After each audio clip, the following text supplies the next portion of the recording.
환영합니다. 또한 이사야서 성경 공부 17번째 시간에 오신 사랑하는 성도님들도 진심으로 환영합니다. 오늘 우리에게 주실 하나님 말씀 함께 살펴보도록 하겠습니다.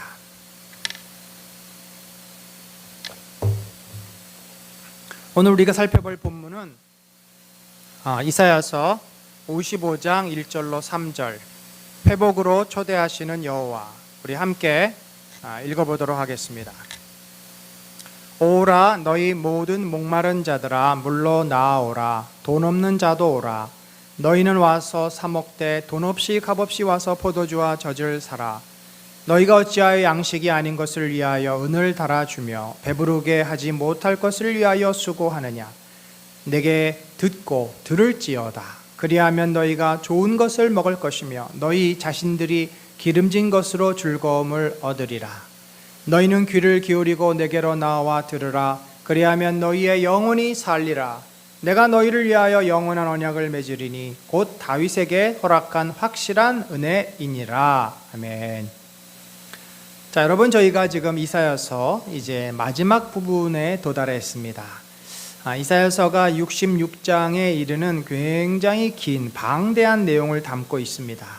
이사야의 사역 자체가 새 왕조를 거칠 만큼 8세기와 7세기 말에 걸칠 만큼 한 거의 60여 년에 걸친 그 세월을 통해서 얻은 계시의 말씀, 역사의 흐름을 가지고 우리에게 선포한 하나님의 말씀입니다.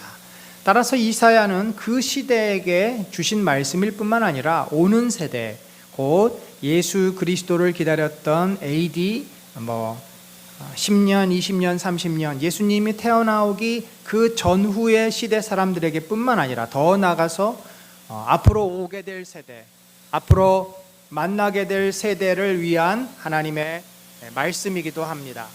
따라서 우리가 이사야서를 볼 때 좀 더 넓은 그런 구조에서 봐야 될 줄로 압니다. 자, 그러면 오늘 우리가 이제 살펴볼 부분은 이사야서 이제 뒷부분이죠. 뒷부분으로서 이사야서 55장에서 57장을 함께 보도록 하겠고, 이 55장에서 이제 57장, 이게 49장에서 57장 안에 속해 있는 거죠. 종을 통한 이스라엘과 열방 구원. 그러니까 이 40장에서 66장 이 뒷부분은 어떻게 하면 이스라엘을 하나님이 구원하시는가, 그 회복의 은혜에 대해서 말씀을 하시는 건데, 그 가운데에서도 이제 우리는 종을 통한 이스라엘의 구원과 열방의 구원에 관한 그런 말씀을 함께 보도록 합시다. 자, 저희가 이제 55장, 56장, 57장을 함께 보겠는데, 여기 보면은 전체 내용이 뭐예요? 이스라엘과 열방을 구원하시는, 그런데 오늘 우리가 살펴본 내용의 초점은 이 회복에 초점이 있습니다. 그래서 회복으로 초대하시는 여호와, 또 여호와를 경외하는 이방인이 얻게 될 축복들, 또 우상 숭배자들이 얼마나 허무하고 헛된 인생인가, 그렇지만 그들이 회개하고 돌아올 때 주님은 그들조차 구원하신다. 그래서 결국 55장에서 57장의 내용도 다 모두 구원, 회복을 말하는데, 55장이 바로 56장과 57장에 있는 이방인, 우상 숭배자, 또 몸에 장애가 있는 자들, 사회적인 약자라고 할 수 있죠.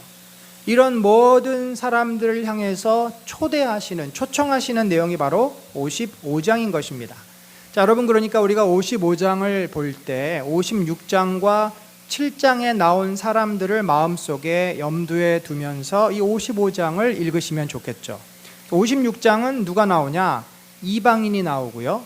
고자라 그래서 성기능이 상실된, 한마디로 유대인들에게 있어서 고자는 단순한 장애인을 넘어서서 자손을 이을 수 없는, 소위 말해서 사람 구실을 할 수 없는, 사람 축에 못 들어오는, 여러분, 사람인데 사람으로 인정받지 못한다고 했을 때 그 사람이 갖는 그 마음의 상처가 얼마나 크겠습니까? 이방인은 아예 사람으로 세지도 않습니다. 그런 의미에서 또 우상 숭배자, 이들은 돌로 쳐서 죽여야 될 자들입니다. 이런 자들이 바로 여호와의 초대를 받아서 하나님 앞에 나오게 되는데, 사실 여기 이방인, 고자, 또 우상 숭배자가 누구냐? 모든 인간이라고 해도 과언이 아닙니다. 그 몇몇의 유대인들 제외한 모든 사람들이 다 여기에 해당이 된다. 그런 의미에서 이 회복으로 초대하시는 말씀은 우리 모든 인생들을 향한 주님의 메시지다. 자, 이제 보도록 합시다. 55장에 보면은 헛된 인생을 참된 만족으로 이제 하나님께서 초대하십니다. 우리가 자주 읽는 말씀이기도 하고요. 또 주님의 우리를 향하신 안타까운 마음을 너무나 잘 느낄 수 있는 그런 귀한 말씀입니다. 자, 1절이 이렇게 되어 있죠. 오호라. 이 안타까운 탄식의 마음입니다. 아이고 하면서 하나님이 한숨을 푹 쉬시면서 안타까운 마음으로 지금 말씀을 하고 계십니다. 너희 모든 목마른 자들아 물로 나아오라. 여러분, 이 성경에서 목마름에 대한 그 비유가 많이 나옵니다. 구약 시대에도 이 목마른 문제, 물이 없는 문제로 이스라엘 백성이 하나님과 다투는, 르비딤에서 다투는 그런 장면이 나오고, 예수님의 사건 중에 수가성 여인이 영원히 목마르지 않는 생수를, 그래서 이 사람들에게 있어서 가나안 땅에 거하는 이스라엘 백성에게 있어서 목마름이라고 하는 것은 생존과 직결된, 여러분, 그런데 이것이 그들의 문화 속에서뿐만 아니라 우리들의 입장에서도 볼 때 이 목마름이 상징하는 바가 무엇입니까? 깊은 갈급함이죠. 뭔가 깊은 인생이 추구하고자 하는, 채워지지 않은 것에 대한 부족감으로 인한 갈증, 갈급함을 상징하는 말씀입니다. 또 다른 표현이 있죠. 돈 없는 자도 오라. 너희는 와서 사 먹되 돈 없이 값없이 와서 포도주와 젖을 사라. 그러니까 목마른 사람들이 물을 못 구하니까 포도주와 양의 또는 염소의 젖으로 목을 축인다는 것입니다. 그런데 재미난 표현이 돈 없이 값없이 사라는 거예요. 돈 없이 값없이 어떻게 살 수 있습니까? 그런데 그럴 수 있다라는 거죠. 그래서 여기서 하나님께서 목마른 자들의 목을 채워주시되 하나님께서 그것을 무료로 주겠다, 공짜로 주겠다. 이 얼마나 놀라운 일입니까? 얼마나 큰 은혜입니까? 자, 두 번째 나오는 비유는 양식에 대한 것입니다. 너희가 어찌하여 양식 아닌 것을 위하여 은을 달아주며 배부르게 하지 못할 것을 위하여 수고하느냐. 여러분, 우리가 먹기는 먹었는데 배가 부르지가 않아요. 그건 뭡니까? 우리 그 전에 공갈빵이라는 것이 있었죠.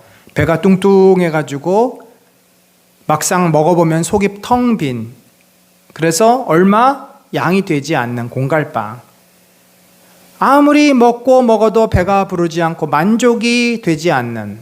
자, 그러니까 이것은 뭡니까? 역시 목이 마른 것과 마찬가지로 무엇을 상징합니까? 우리의 부족감, 우리의 내면의 깊은 부족감을 채울 수 없는 그 공허함과 그 갈급함을 역시 이 양식이 표현해 주고 있습니다. 그러니까 물, 양식은 다 뭐예요?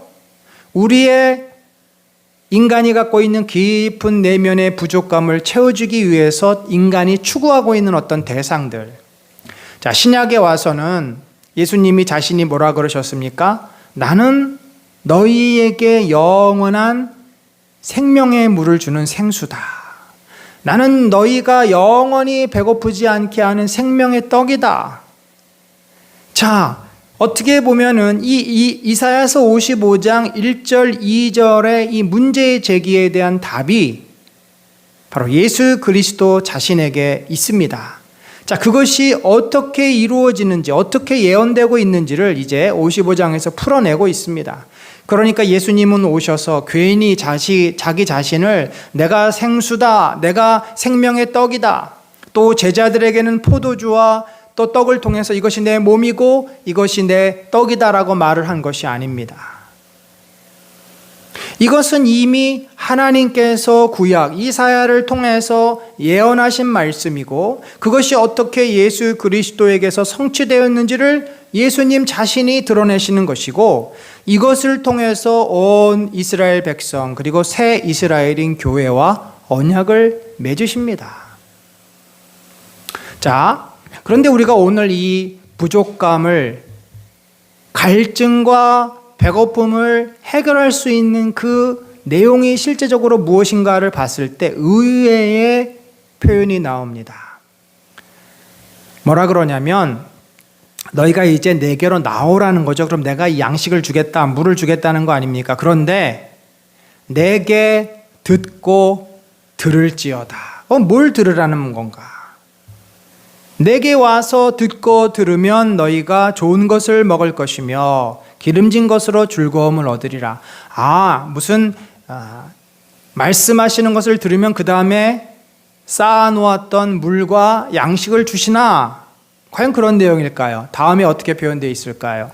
너희는 귀를 기울이고 내게로 나와 들으라. 쉐마죠, 쉐마. 들으라 이스라엘. 들으라. 그리하면 너희의 영혼이 살리라. 자, 여러분, 하나님께서 제시한 그 답은 그들에게 눈에 보이는 물과 포도주를 주신 것이 아닙니다. 그럼 어떻게 하셨어요? 오히려 그들에게 말씀을 들려주셨고, 그리고 그 말씀을 통해서 그들의 목마름과 배고픔이 해결될 것이다 라고 말씀하고 있습니다. 그런데 이 양식이 단지 육신의 양식이 아니라 여기 보니까 그리하면 너희의 영혼이 살리라. 바로 우리 영혼의 양식이었음을 말해주고 있습니다. 본문은 철저하게 비유적으로 우리의 영혼이 지금 목말라 있고 영혼이 배고파 있고 영혼이 지금 갈급함 속에 있다라고 말을 하고, 그 영혼이 그 갈증, 갈급함, 부족감에서 벗어날 수 있는 길은 하나님의 진리의 말씀을 듣는 것이다 라고 결론을 맺고 있습니다.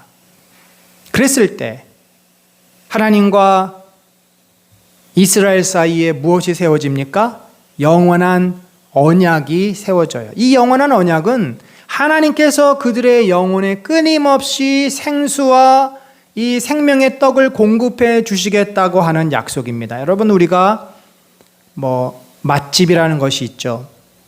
또 사람들이 인기가 아주 많은 그런 음식점이 있을 때 이 음식점에서 음식을 맛있게 만들어 팔기 위해서 반드시 뭐가 필요합니까? 그 집에서 사용되는 재료를 공급해 주는 공급처가 반드시 필요합니다. 아무리 요리를 잘하려고 해도 재료를 제때에 신선한 좋은 재료를 공급해 주지 않으면 요리가 나올 수가 없어요. 하나님과 우리가 맺은 언약은 무엇입니까? 인간 스스로는 이 부족감을 해결할 수가 없어요. 목마름을 해결할 수가 없습니다. 그러나 하나님은 무한하신 분이고 영원하신 분이기 때문에 그분 안에 있으면 끊임없이 샘솟는 물이 되고, 그분 안에 있으면 샘솟는 지혜가 넘쳐납니다. 그래서 우리가 예수 그리스도에게 배워야 하는 거 아닙니까? 우리가 예수 그리스도와 파이프라인이 연결되어 있어야 되는 거 아닙니까? 그분에게서 끊임없이 진리가 쏟아져 나오고 그분에게서 끊임없이 생수가 쏟아져 나오고, 그러면 우리는 절대 목마를 일도 없고 배고플 일도 없습니다. 우리의 영혼이 늘 은혜로 충만한 거죠. 그 언약을 맺으시겠다. 물론 이 언약의 내용은 우리가 하나님의 백성이 되고 하나님은 우리 하나님이 된다. 그럼으로써 그러한 주님의 끊임없는 은혜의 공급을 약속하는 것이죠. 자, 그런데 이 언약이 이미 이스라엘 역사 속에서 맺어졌어요. 누가 맺었습니까? 다윗이 했어요. 다윗에게 허락한 확실한 은혜다. 내가 그를 만민에게 증인으로 세웠고 만민의 인도자와 명령자로 삼았다. 자, 여기 다윗은 이미 죽어서 한 줌의 흙이 되어버렸습니다. 이사야가 살 시대에는. 그러면 이 다윗은 누구를 말합니까? 다윗의 후손 가운데 다윗 왕으로, 곧 앞으로 올 메시아를 말하고 있습니다. 그럼 어떻게 알 수 있느냐? 내가 알지 못하는 나라를 여기서 말하는 다윗이죠. 다윗의 후손, 메시아를 말합니다. 메시아가 부를 것이며 너를 알지 못하는 나라가 내게로 달려올 것은 여호와 내 하나님 곧 이스라엘 거룩한 이로 말미암음이니라. 그가 너를 영원하게 하였다. 여기 너는 메시아, 다윗입니다. 그러니까 다윗의 후손 가운데 세워지는 메시아가 바로 하나님의 통치와 하나님의 은혜와 하나님의 역사를 보여주고 세우는 하나님의 나라, 내가 알지 못하는 나라를 세울 것이며 그 나라를 이 땅에 이루겠다라고 하는 언약인 것이고 약속인 것입니다. 그래서 주님은 우리에게 요청합니다. 만날 만한 때 찾으라, 가까이 계실 때 그를 부르라. 악인은 그 길을 불의한 자는 그의 생각을 버리고 여호와께 돌아오라. 그리하면 그가 긍휼히 여기시리라. 우리 하나님께로 돌아오라. 그가 너그럽게 용서하시리라. 하나님의 나라는 이미 우리 가운데 임했습니다. 사실 여러분, 구약이라고 해서 하나님의 나라가 없는 것이 아니죠.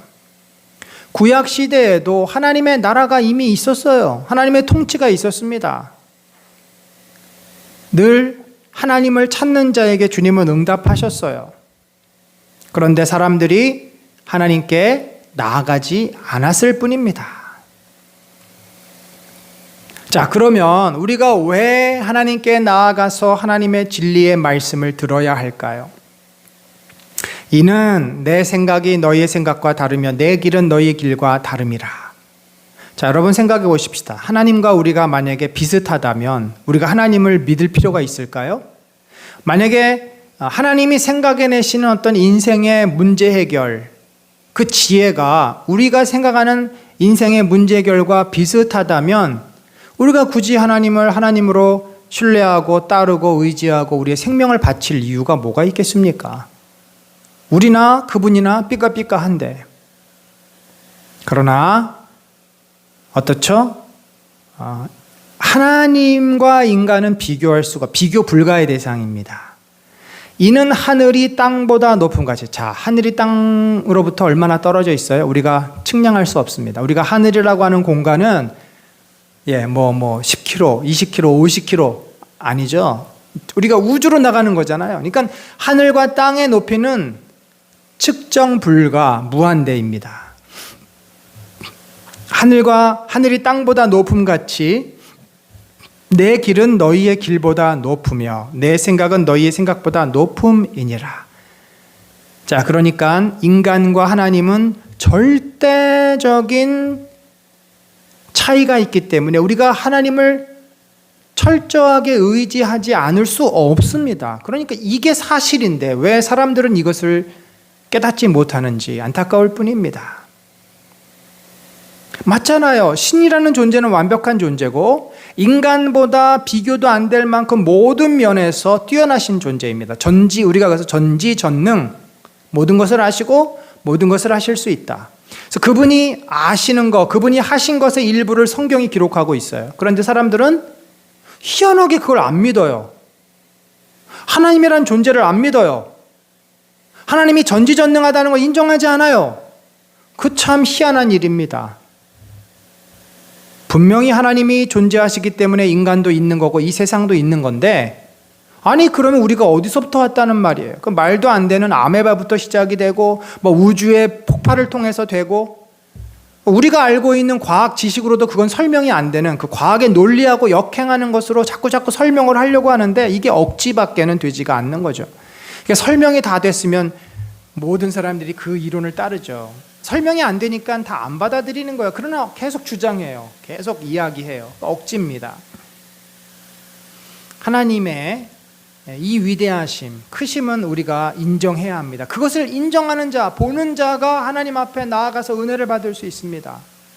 그래서 하나님이 말씀하신 말씀, 왜 우리가 말씀을 들어야 되냐? 그 이유는 뭡니까? 11절에 내 입에서 나가는 말도 이와 같이 헛되이 내게로 돌아오지 아니하고 나의 기뻐하는 뜻을 이루며 내가 보낸 일에 형통함이니라.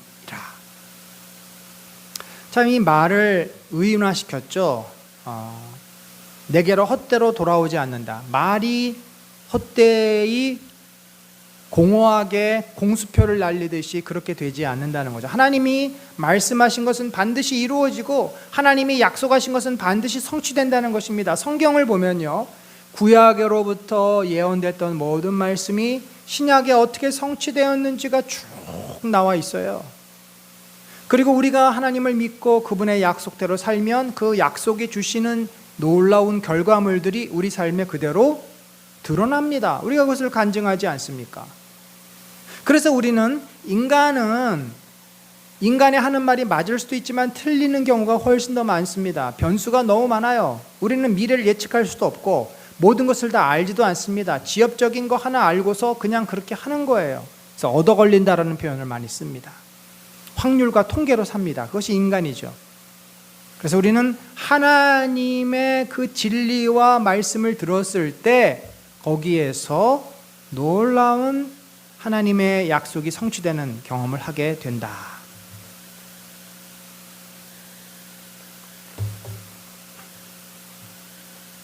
자, 55장에 이제 이렇게 하나님께서 초대를 하셨습니다. 이방인들을 초대하셨고 또 여러 사람들을 초대하셨어요.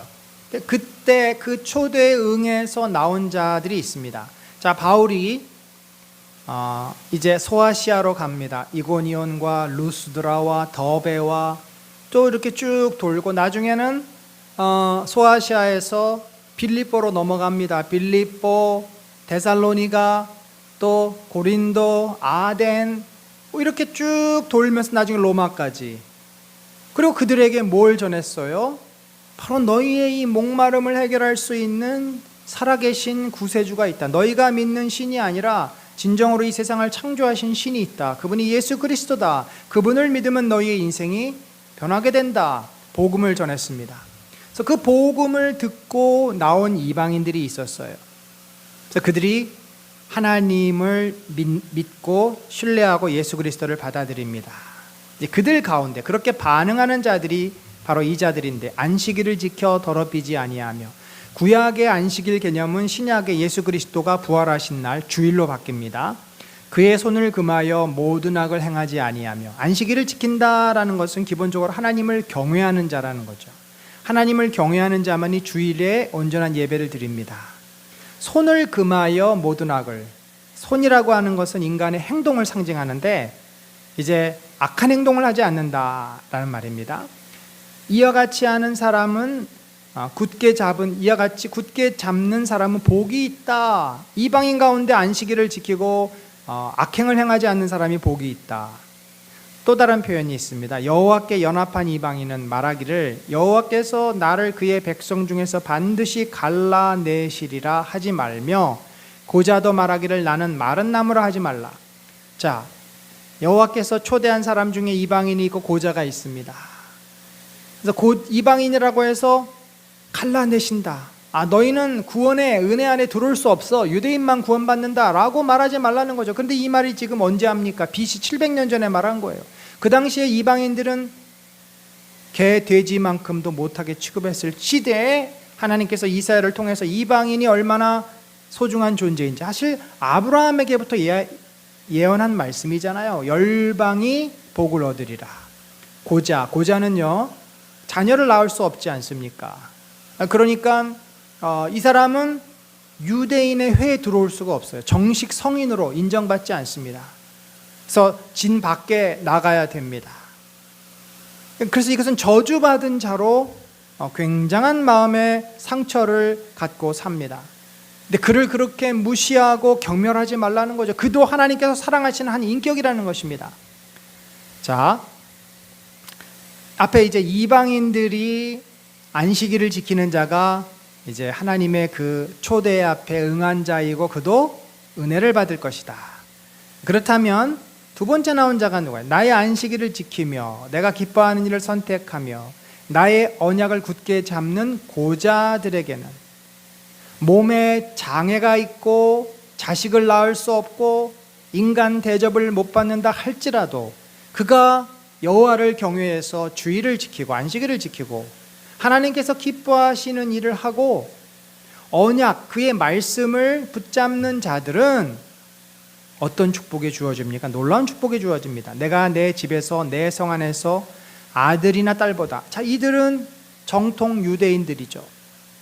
아무런 흠이 없는, 그러니까 아들과 딸이니까 얼마나 하나님께서 귀하게 여기시겠습니까? 그들보다 나은 기념물과 이름을 그들에게 주며, 기념물, 이건 선물입니다.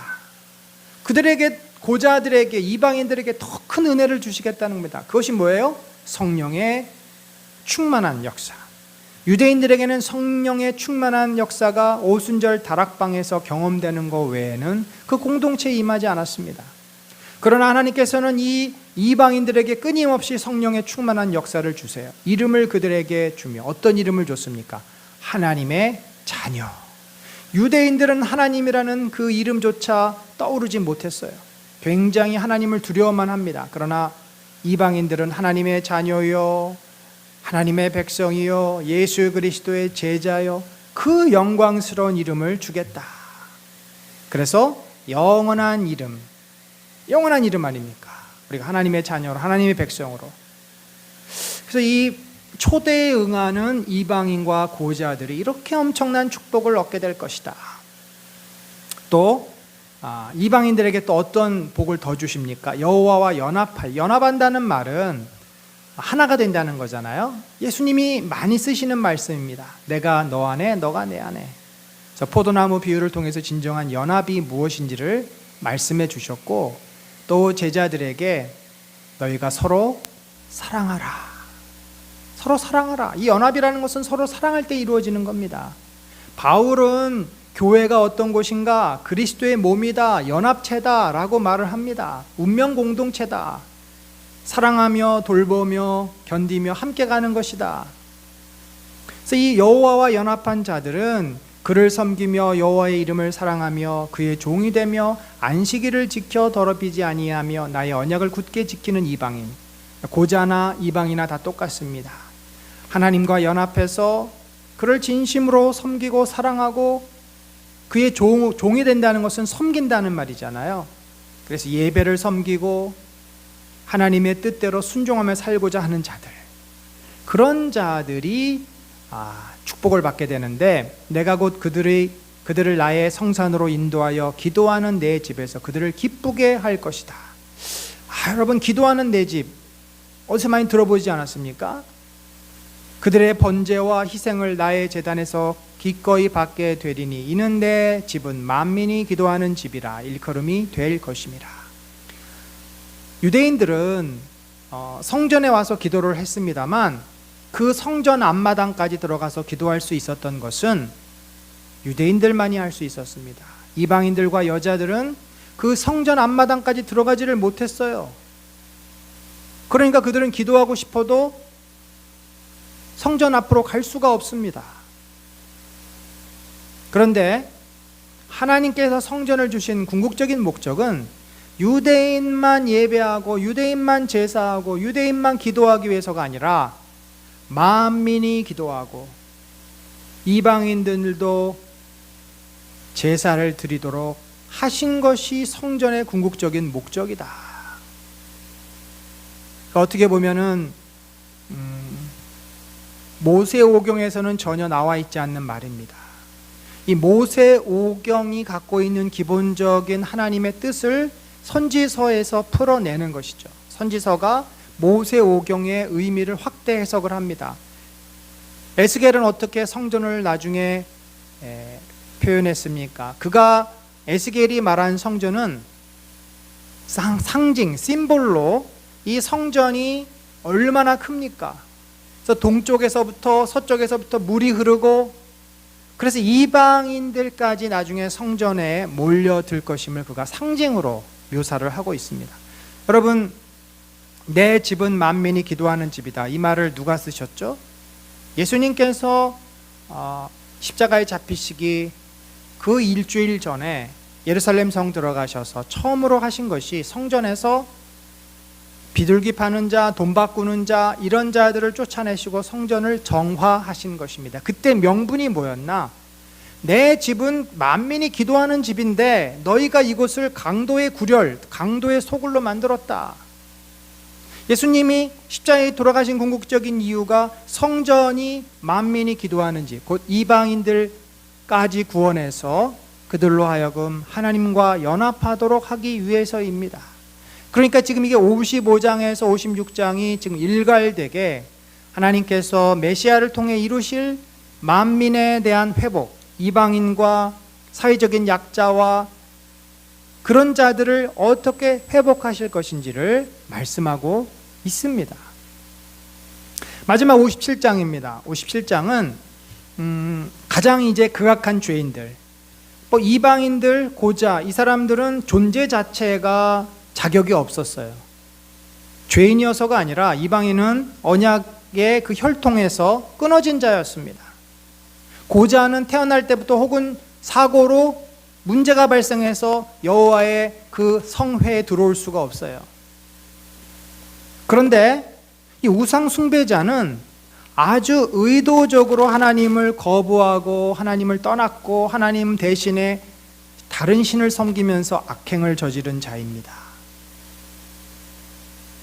그러니까 요즘으로 말하면은 다른 종교를 믿는다든지 아니면 자기 자신을 강하게 주장하면서 기독교를 배척한다든지, 그러니까 이방인과 고자라고 하는 것은 그냥 우리 일반 사람들, 신앙 없이 그냥 살아가는 사람들이라고 본다면 이 우상 숭배자들은 그들 가운데도 더 악을 행하고 더 기독교를 핍박하는, 그래서 어떻게 보면 심판을 받을 때 제1순위에 오는 사단의 자식으로 살았던 그 사람들이라고 볼 수 있는 거죠. 얼마나 우리 주변에 악한 자들이 많습니까?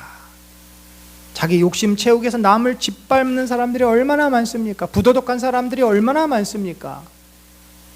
자, 이 우상 숭배자들은 당시에 어떤 짓을 했냐면, 너희는 상수리 나무 사이에서 모든 푸른 나무 아래에서 정력에 불타 바람을 피우며, 이게 뭐냐면 기본적으로 당시에 우상 숭배가 큰 상수리 나무나 이 나무 아래에서 보통 우상을 돌로 만든 혹은 나무로 만든 신상을 세워놓고 거기서 제사를 드립니다. 그런데 제사만 드리는 게 아니라 제사를 드리고 나서 반드시 그곳에 함께한 사람들이 어울려서 성관계를 맺습니다. 그게 제사의 연장선이에요.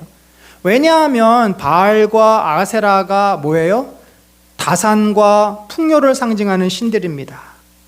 따라서 거기서 이 바알과 아세라가 축복해 주는 대로 우리가 풍요를 누리기 위해서 우리가 직접 그것을 해야 한다라고 이들은 주장하면서 제사를 드리고 나서 반드시 그곳에서 남자와 여자가 또 혹은 남자끼리 어울러서 성적인 행위를 하고, 그것이 제사라고 하는 이름으로 이제 정당화되는, 그게 바로 우상 숭배의 한 이면입니다. 그래서 성경에 보면은 간음했다, 행음했다라는 말, 이스라엘이 하나님 앞에 간음했다, 행음했다라는 말이 상징적인 의미이기도 하지만, 그러나 문자적으로도 그것이 또 맞는다는 거죠. 이중적인 의미를 다 가지고 있습니다. 이것만입니까? 이것만이면 좋게요. 이것만이 아니에요. 골짜기 가운데서 갈라진 바위 밑에서, 그 사람들도 이제 좀 낯짝이 있으니까, 우리말로 하면은 낯짝이 있으니까 이 아주 그 지저분한 성적인 행위는 상수리 나무 아래니까 사람들이 다 보는 데예요. 넓은 약간 공터 같은 곳이에요. 그러니까 거기 와 있는 사람들은 다 같이 공범인 거죠. 그런데 자식들을 죽여 제물로 바칠 때는 이게 사람의 기본적인 정서가 있지 않습니까? 그러니까 자식을 죽인다고 하는 것은 아주 끔찍한 일이기 때문에 거기서 못합니다. 어디로 해요? 골짜기 가운데 저 산 깊은 곳으로 데리고 들어갑니다. 갈라진 바위 밑에서 안 보이는 곳에서 은밀하게 발버둥 치는 자식을 죽여서 그 죽음 시신을 끌고 와서 제물로 바쳤다. 얼마나 잔인하고 얼마나 극악무도한 모습입니까? 근데 여러분, 이 5절의 모습이 오늘날은 안 그러는 줄 아십니까? 우리가 눈으로 드러나 있지 않아서 그렇지 얼마나 사람들의 이 신앙 안에 들어 있으면서도 이 세상의 문화를 음란하게 우리가 섬기고 있는지, 자식을 칼로는 죽이지 않지만 얼마나 교회 다니는 장로님, 권사님, 집사님, 직분자들이 자식들을 말로 죽이고 인격으로 죽이고 자기의 소유 삼아서 그 삶을 짓밟는 경우들이 얼마나 많습니까? 그러니까 동기는 제가 볼 때 하나예요. 고대 시대나 지금이나 행동의 모습은 좀 다릅니다만 동기, 마음에 품은 것은 똑같아요. 우상 숭배의 목적은 나의 유익과 나의 성공을 위해서입니다.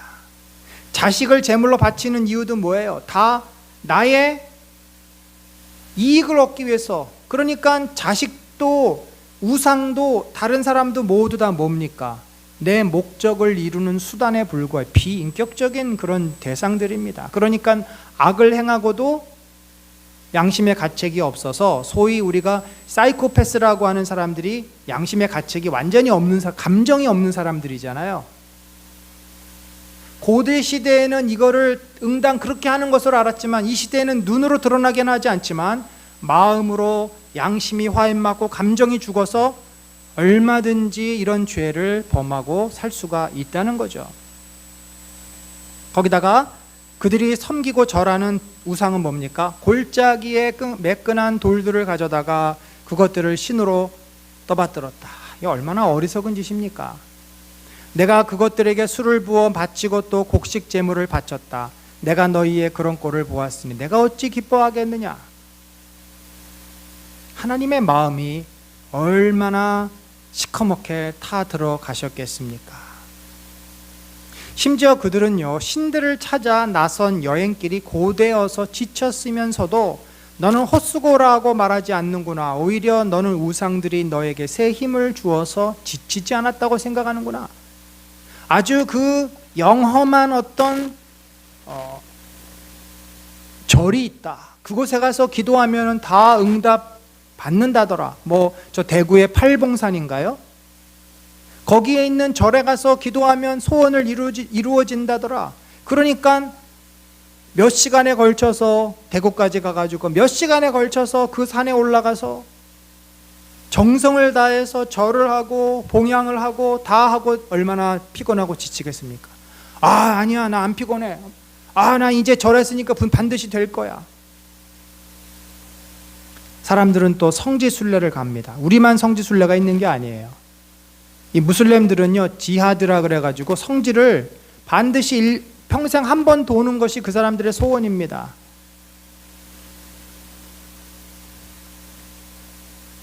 하나님 답답해서 이렇게 말씀을 합니다. 내가 그처럼 무서워하는 신들이 도대체 누구냐? 네가 얼마나 그 신을 무서워하고 그 신이 얼마나 너희들에게 큰 존재면 이렇게까지 하면서 그 신을 섬기느냐? 도대체 그 신들이 얼마나 무서우면 나를 속이면서까지, 나를 까마득히 잊어가면서까지 그 신들에게 매달리느냐? 여러분, 참 인간의 어리석음이 어디까지인지. 정말 우리를 창조하시고 우리를 사랑하시는 분은 눈길 하나 주지 않고 오히려 비난하고 무시하고 부인하고 아무것도 해줄 수 없는 돌덩이와 아무것도 해줄 수 없는 나무 막대기 앞에 절하고 그것에게 내 인생을 거니 하나님이 얼마나 마음이 아프시고 찢어지시겠냐는 거죠. 내가 오랫동안 침묵하고 있었다고 내가 나를 경외하지 않는 것이냐? 왜 사람들이 바알과 아세라를 섬기냐면요, 그들의 그 마음을 흡족하게 해주기 때문입니다. 일단 눈에 보이잖아요. 하나님은 눈에 안 보이십니다. 있는지 없는지도 몰라요. 그리고 그 앞에 절을 하면 뭔가 성취될 거라는 기대감을 갖게 돼요. 우리가 나아만이 문둥병에서 고침을 받을 때 그가 한 말이 있습니다. 그게 바로 우리들의 마음이에요. 아니, 나는 좀 뭔가 제사도 드리고 막 몸에다가 뭣도 바르고 굉장한 어떤 거를 하고야 내 병이 나을 줄 알았는데 아무것도 도대체 안 하니 이게 무슨 짓이냐? 나보러 겨우 들어와서 저 강물에 몸을 담그라고 하니 나만이 생각했던 것은 화려한 퍼포먼스입니다. 우리 인간들은 눈에 보이는 퍼포먼스를 굉장히 좋아하고 기대합니다. 그런 것들이 만족이 되면 뭔가 이루어질 것이라는 그 기대감을 갖게 돼요. 근데 하나님 앞에 나왔을 때 눈에 보이는 것이 없고 아무런 퍼포먼스가 없습니다. 그러다 보니까 그들은 그렇게 생각하는 거죠. 도대체 하나님이 계신 건 맞아? 하나님이 계시면 어떻게 이렇게 침묵을 하고 계시는 거야?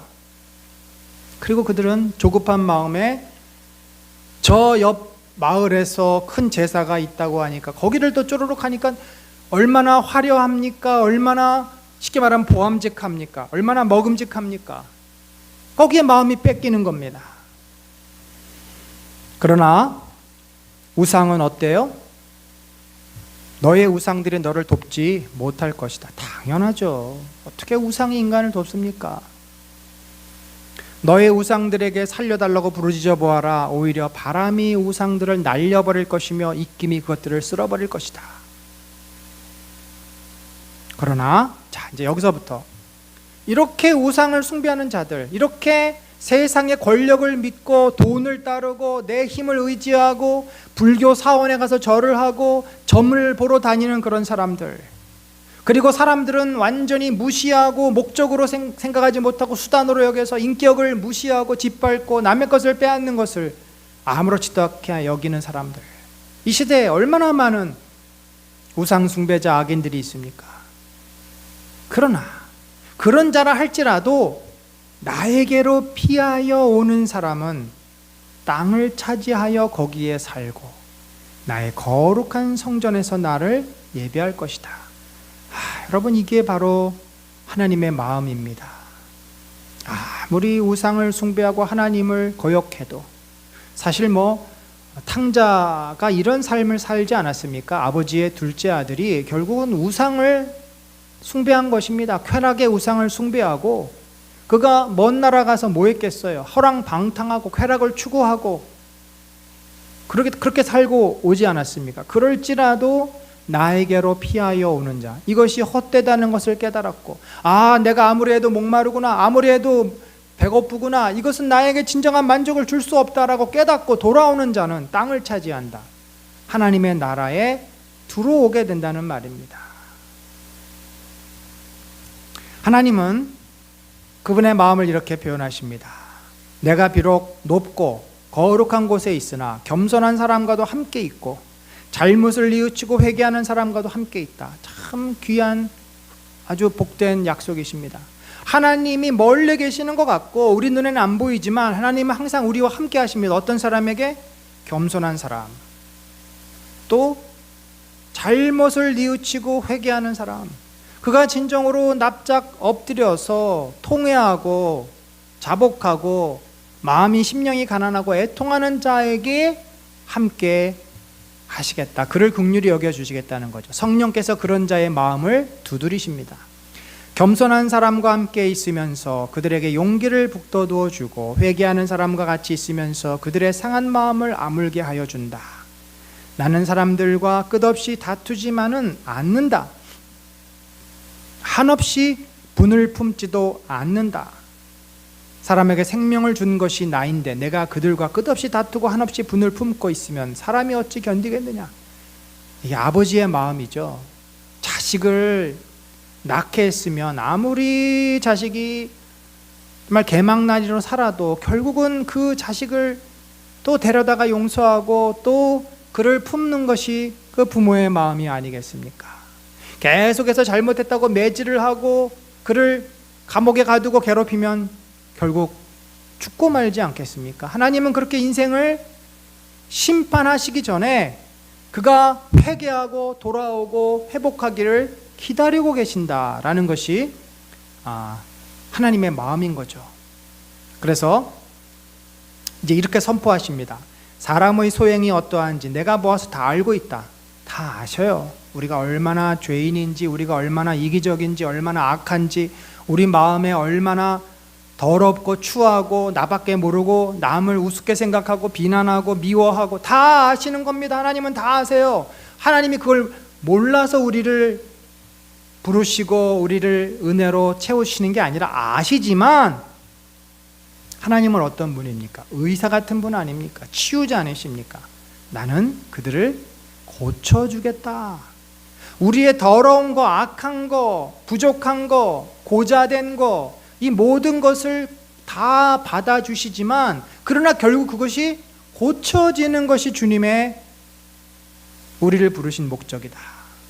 여러분, 예수님이 이 땅에 오셔서 세리와 죄인들과 또 창기들과 함께 식사하시며 교제하며 그들에게 천국 복음을 전하셨어요. 그러면서 유대인들이 바리새인이 당신은 왜 죄인들과 함께 식사합니까? 라고 비난했을 때 예수님 뭐라 그러죠? 내가 의인을 부르러 온 것이 아니다. 죄인을 부르러 왔다. 건강한 사람에게는 의사가 필요 없지만 몸이 아픈 사람에게 의사가 필요하다. 그래서 예수님이 삭개오를 만나셔서 삭개오를 고쳐주시지 않습니까? 막달라 마리아를 고쳐주시지 않습니까? 마태를 고쳐주시지 않습니까? 그들을 인도하여 주며 도와주겠다. 슬퍼하는 사람들을 위로하여 주겠다. 그러니까 이 지금 이사야서에 있는 말씀을 그냥 액면 그대로만 받아들인다면 인간이 정말 헛된 인생에서 벗어나 참 만족을 할 줄 알고 행복이 무엇인지를 깨달을 수 있는데, 문제는 사람들이 이 말을 액면 그대로 못 받아들이는 게 문제라는 것입니다. 이제 내가 말로 평화를 창조한다. 하나님은 평화도 만드시고 평화도 거두어 가시는 분입니다. 전쟁을 주시기도 하고 전쟁을 그치게도 하시는 분이지 않습니까? 먼 곳에 있는 사람과 가까운 곳에 있는 사람에게 평화가 있어라. 바울은 바로 예수 그리스도가 이 역할을 했다고 우리에게 말합니다. 샬롬의 그 하나님과 인간의 원수된 것을 막으셨고 멀리 있던 너희들을 불러서 유대인과 화평하게 만드셨다. 주님께서 약속하신다. 내가 너를 고쳐주마. 사랑하는 성도 여러분, 하나님께서 이 시대에 우리를 초대하십니다. 우리를 부르십니다. 특별히 누구를 부르십니까? 이방인된 우리들, 고자된 우리들, 병약한 자들, 우상을 숭배하고 하나님 앞에 죄를 지었던 우리들. 그러니까 하나님의 부르심에서 제외된 사람은 아무도 없습니다. 하나님은 끝까지 그들이 돌아와 그들의 그 악한 것이, 상한 것이 고쳐지고 회복되기를 기다리십니다. 하나님은 고쳐주시는 하나님, 회복하시는 하나님입니다. 우리가 그분의 부르심 앞에 응답하여 그분께 나와 우리의 연약한 것이 치유되고 우리의 잘못된 것이 바로잡혀지고, 그래서 하나님과 진정으로 연합하여서 하나님이 선포하신 샬롬, 이 평강과 평화를 누리는 우리 모두가 되시기를 간절히 축원합니다. 우리 잠깐 기도합니다. 하나님 아버지, 주님의 은혜가 주의 사랑하는 백성들에게 넘침을 인해서 감사를 드립니다. 하나님, 주님께서는 우리에게 평강을 선포하시고 평화를 주셨지만 우리가 마음이 딴 곳에 가 있습니다. 우리의 눈이 어두워져 있습니다. 주님께서 우리를 고쳐주시기를 그렇게 바라시지만 우리가 쓸데없는 데 마음이 빼앗기고 헛된 것에 우리의 인생을 허비하고 있습니다. 오 주님, 안타깝습니다. 주님도 안타까우시고 저희도 안타깝습니다.